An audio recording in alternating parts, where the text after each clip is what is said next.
Does being around groups of people make you energetic, or does it exhaust you? And if you're the sort of person that, will go to a party and interact with 20 people, then you have to go home and be by yourself for like 2 weeks, then you're introverted. Introverts are exhausted by social interactions. Extroverts are the opposite.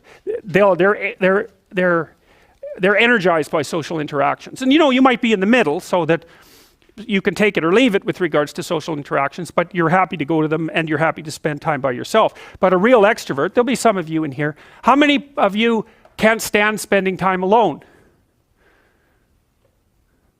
Okay, so there's only 2 that will admit it. Extroverts are more likely to admit that sort of thing too, by the way.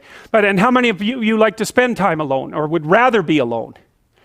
Okay, so there's a preponderance of introverts in this class, as by all appearances. But that's a pretty canonical question for extroversion versus introversion. It's a very stable trait, by the way. It manifests itself early in life, and it's stable across the age span. Not completely. Introverts can learn to be extroverted. The extroverts can learn to spend time on their own. I think that actually your capacity to expand your ability past the initial constraints of your biological temperament is something like the development of character or wisdom.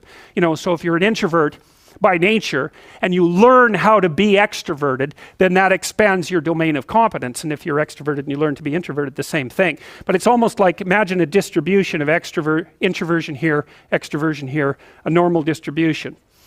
You're set, when you're young, at somewhere along that distribution with some range around it. And I think what you do as you mature, if you develop your skills, is you expand that range, but you're set, the place at which you're set doesn't move that much.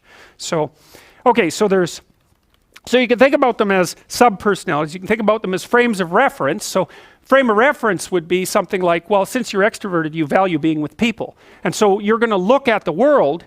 For example, if you're extroverted, you come into a room like this, you think, oh, look, it's a whole field of opportunity for social interactions. And if you're introverted, you think, well, maybe I'll go sit up in the corner and hope everybody leaves me the hell alone.